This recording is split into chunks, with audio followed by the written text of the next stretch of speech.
Amjambo tena mtazamaji mpendwa na karibu kufuata habari za leo. Tuanze na vichwa vya habari. Watu wa karibu na rais wa zamani Joseph Kabila, Ramazani Shadari na Aubin Minaku wamehamishwa gereza baada ya zaidi ya siku 200 za kizuizini, wakati C64 inadai haki ya kesi ya haki. Asasi za kiraia za Mambasa huko Ituri zimetangaza miezi 6 ya kutolipa kodi ili kupinga mauaji yanayodaiwa kufanywa na ADF ambayo yameshapeleka vifo zaidi ya 200 tangu mwanzo wa mwaka.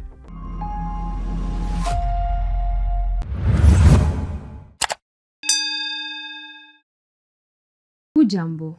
Watu wa karibu na rais wa zamani Joseph Kabila na viongozi wakuu wa PPRD Ramazani Shadari na Aubin Minaku wamehamishwa gerezani baada ya zaidi ya siku 200 za kizuizini. C64 inataka wafikishwe mbele ya mwamuzi wao wa asili na inaendelea kuweka shinikizo kwa mamlaka za DRC. Blaise Basabose. Katibu mkuu wa PPRD Ramazani Shadari pamoja na Aubin Minaku, rais wa zamani wa bunge la taifa, wamehamishwa na kupelekwa gerezani. Wote wawili wako karibu na aliyekuwa rais wa Jamhuri ya Kidemokrasia ya Kongo Joseph Kabila. Wamekuwa wakishikiliwa kwa zaidi ya siku 2000 na wanahutumiwa kwa makosa mbalimbali. Muungano C64 umeita serikali ya Kongo kuwapeleka viongozi hao wawili mbele ya mahakama yenye mamlaka juu yao ili wasikilizwe kwa haki. C64 imepokea taarifa kuhusu kuhamishwa kwa bwana Aubin Minaku na Ramazani Shadari kwenda katika sehemu inayojulikana ya kizuizi baada ya zaidi ya siku 2000 za kushikiliwa kwa thiri na bila kufuata sheria. C64 imetaka waende mbele ya hakimu mwenye mamlaka juu yao ili kupata kesi ya haki na kuheshimu kikamilifu haki za msingi zinazotolewa kwa raia wote, ilisema C64 katika taarifa yake. Katika taarifa hiyo, muungano wa kisiasa ya C64 pia imelahani mashambulizi yanayofanywa dhidi wa vyama vya C64 ambavyo ni MRC, LGD na Ensemble huko Kanluka wakati wa mkutano wa kisiasa tarehe 6 Agosti. Pia imelaani mashambulizi yaliyolenga makao makuu ya chama SID tarehe 7 Agosti. C64 pia imesema inafurahia kurejeshwa kwa kasipoti ya Olivier Kamitatu ambayo ilikuwa imechukuliwa awali na mamlaka. C64 imeendelea kusisitiza kwamba tarehe 15 Agosti kwa hatua zao zinazofuata. Taarifa hii inatolewa wakati ambapo Rais Tshisekedi ametangaza kuwa yuko tayari kwa mazungumzo ya pamoja yanayosimamiwa na Sanko pamoja na SSC. Muungano wa asasi za kiraia na nguvu hai za wilaya ya Mambasa Ituri umeamua Jumapili kutangaza miezi 6 za kutolipa kodi. Unalaani mauaji ya raia yanayodaiwa kufanywa na ADF katika eneo hilo ambapo zaidi ya watu 200 wamepoteza maisha tangu mwanzo wa mwaka. Pia unalaumu kutochukua hatua kwa FARDC, UPDF na MONUSCO kuhusu mauaji hayo. Unawaomba wananchi kutoa ushirikiano kwa kutolipa kodi katika kipindi hiki. Les points inscrits à l'ordre du jour, on a parlé de la situation sécuritaire en territoire de Mambasa, où le point a été soulevé. Nous avons énuméré les cas de cambriolage ou vol à main armée. Ici, on sent que la ville de Mambasa est dans certaines chefferies. Et aussi le grave phénomène ADF Nalu qui endeuille et qui appauvrit la population de Mambasa. Oui, ADF tue, ADF incendie des maisons, des biens comme des motos et des véhicules. Alors tout ça, c'est la perte. C'est la perte, ça crée le sous-développement en territoire de Mambasa. Et ça, ce n'est pas seulement dans un coin, mais c'est les journalistes. Presque partout en territoire de Mambasa, et ADF est en train d'endeuiller la population.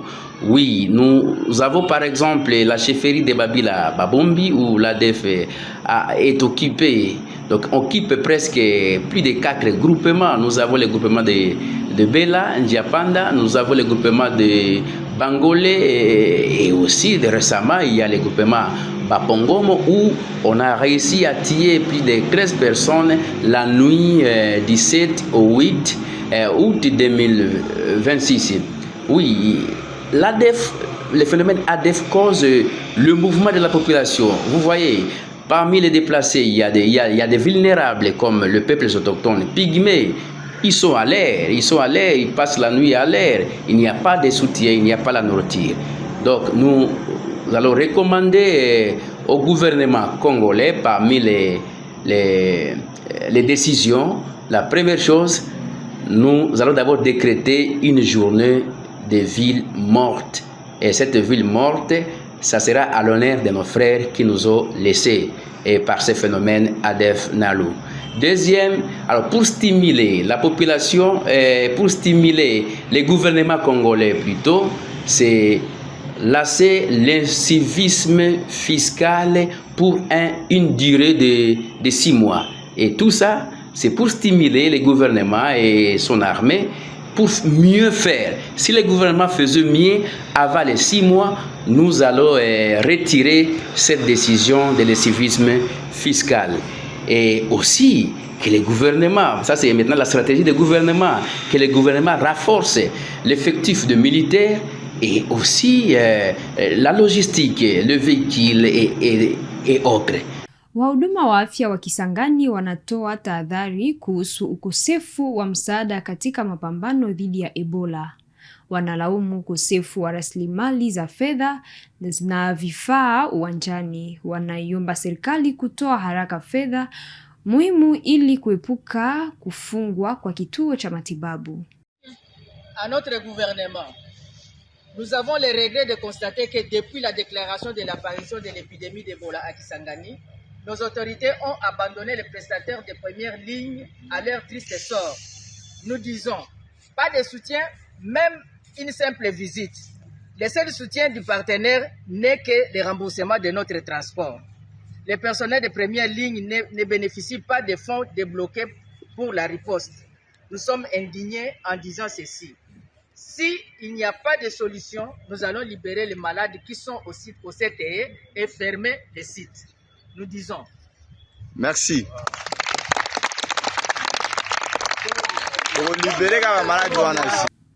Naibu meya wa Kasumbalesa Fifi Mwitaba ametangaza kukamatwa kwa mtu anayeshukiwa kuhusika katika mauaji mbadilishaji fedha Thomas Muya. Kulingana na taarifa za awali, mshukiwa alikamatwa katika uchunguzi uliofanywa baada ya tukio hilo. Ya kwanza nina presente ba condoléances aux familles ya Papa Thomas, la famille biologique, na kupresente aussi condoléances bakaji bote ba muji yetu ya Kasumbalesa. Thomas alikuwa mtoto wetu. Thomas c'était un fils calme, serviable, batu bote pa Kasumbalesa bari mufamia. Alors bale bajambazi barikuya banakuya kutubebea mtoto wetu depuis jana. Ce que je peux demander à la population ni ya tuikale kimya, maenquête ilisha kwanza, tunesha kuweka deja mkono kwa mtu moya na Mungu atasaidia. Mutu wote ula rikomplote, mutu wote ula riparticipe mulufu ya mtoto wetu Thomas, justice ya Mungu iko wako. Justice ya Mungu iko wako. Demander à la population, c'est d'être calme et de faire confiance à la police, de faire confiance kwa service yetu ya sécurité, tutumike pamoja. Parce que leo, bale babandi, bale beko na kwa kopere, mwetu mukasumbalesa. Tuko na bapokelea paka kwetu kumanyumba. Njo bale tuko na bapokelea, c'est faire attention. Ata mugeni kani anafika, ata kama ni ndugu yako anakuya. Parce que bengine beko nakimbia ni kukolwezi, banakimbia likasi, banafika huko banasema tunaenda kubanduku yetu. Me njo benyewe bale beko natuletea birio leo mwetu mukasumbalesa. Les enquêtes sont en cours. Je demande à ce que tu respectes mémoire ya mtoto yetu Thomas. La famille est encore blessée, touchée par hii lufu inafika. Il faudrait pas que batu bengine ba profiter ya kufika kwanza kuchoma. C'est pas la famille qui a fait ça. Jusque là la famille n'est qu'à le kunaria. Mais ni paka shie, pengine ni paka benyewe bale. Beko derrière ile lufu ile njo beko natafuta tena kuleta désordre juu ya kutafuta kubrouiller ma piste. Nous vous rassurons et nous vous garantissons que les enquêtes sont déjà en cours. Nous allons prendre batu bote bali barikuya muile lufu ya mtoto yetu Thomas. Gavana Martin Kazembe Shula anaharakisha kazi za barabara huko Lubumbashi. Kazi za kuweka lami zinaendelea kwenye Avenue des Cimetières katika Kapemba, barabara ya Carmel ya Boulevard RDC katika Golf Camping. Miradi hii inaendelea kuboresha usafiri na mazingira ya maisha ya wakazi. Ripoti. Sur les différents chantiers visités, le constat est encourageant.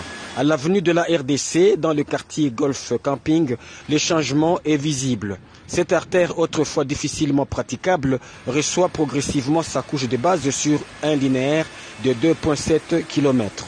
Les engins sont à pied d'œuvre sur la chaussée pour préparer la pose de la première couche.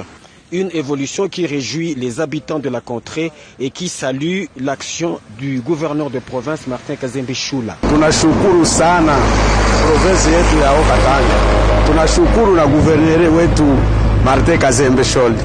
Antuka hii balabala kama ukitoka pale Pakapende ukifika hapa mumvula walikuwa netubebaka ku 3000 francs.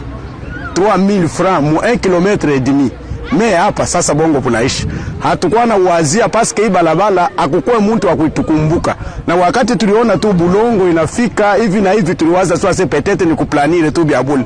Hapa balabala antuka mwebe nye munaona. Antuka Mungu amubariki. Personnellement, ça fait 3 ans que j'avais décidé de venir chez moi en chantier. Ça n'a pas été facile sur la route. C'était vraiment délabré. Que ce soit la voiture ou quoi, on ne pouvait pas marcher normalement. Et lorsque nous avons vu les changements de cette route, il y a une joie immense. Le fait d'arranger notre route, vraiment vous épargnez contre beaucoup de choses, la poussière, la boue. Vraiment, nous disons vraiment merci au gouverneur. Après des années de démarches, nous avons agréablement été surpris de constater qu'il y a des engins qui se sont pointés et qui ont commencé à faire ce travail de la route. C'est une immense joie que nous ressentons. Nous lui sommes extrêmement reconnaissants. Nous sommes également extrêmement reconnaissants à l'égard du chef de l'État, Félix Tshilombo, qui est en train d'impulser cette dynamique de voir qu'aujourd'hui, le boulevard de la RDC qui faisait la honte est effectivement en train de revêtir sa plus belle robe. À l'avenue circulaire, la couche de base est déjà posée. Même constat à l'avenue Carmel dans le quartier Kalouboué.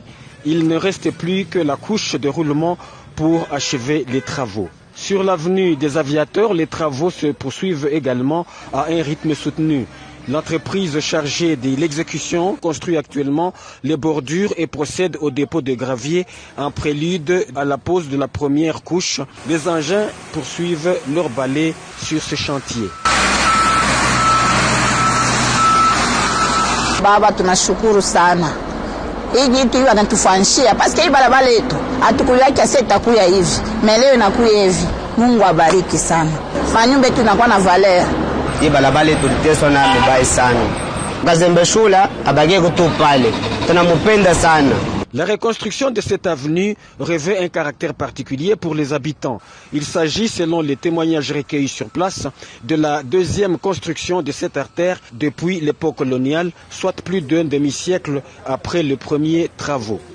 Autre chantier visité, l'avenue Sedem, marché Moïse, longue de 1300 mètres. Les travaux sont engagés à la fois du côté Sedem et du côté marché Moïse. Sur ce dernier tronçon, le décaissement est déjà terminé et le rechargement couvre les 500 premiers mètres. Du côté CEDEM, les plateformes de gravier sont déjà en place. Elles attendent désormais l'intervention des niveleuses, des tractopelles et du compacteur pour passer à l'étape suivante. Au terme de cette visite, le constat est globalement positif. Sur plusieurs axes, les travaux évoluent à différents niveaux avec les équipes et les engins mobilisés sur le terrain. La transformation progressive de ces artères devrait, à terme, améliorer la circulation et les conditions de mobilité des habitants de la ville de Lubumbashi.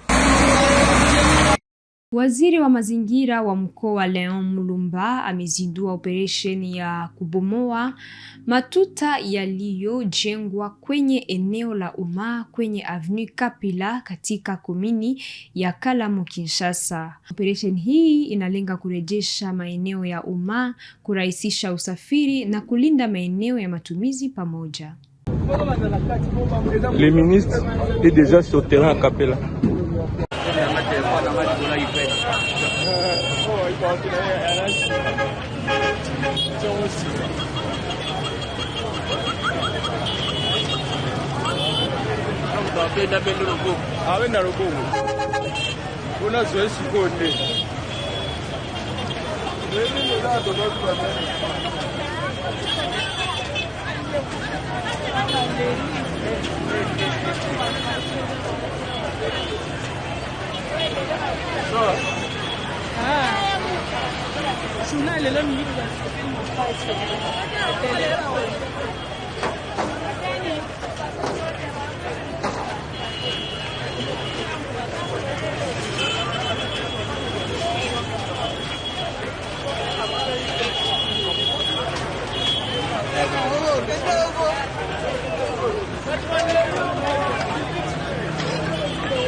Lori lililobeba mzigo mkubwa limeanguka kwenye mto Kalubo Jumapili iliyopita wakati likivuka mto huo unaotenganisha Kasai na Kasai Central.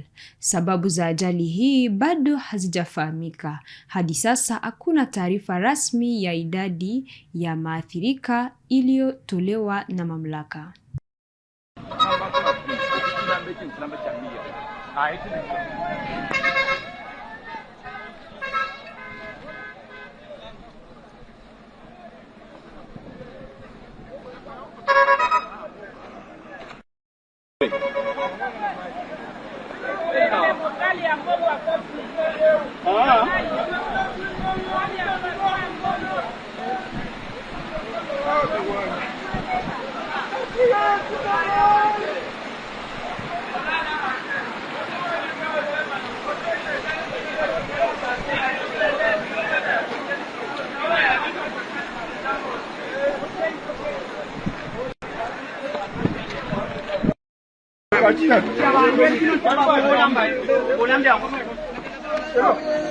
Mwisho wa habari za leo kwenye Kivu Morning Post TV. Tunakushukuru mtazamaji mpendwa kwa kutufuata mwanzo hadi mwisho. Tukutane siku ijayo. Kwaheri.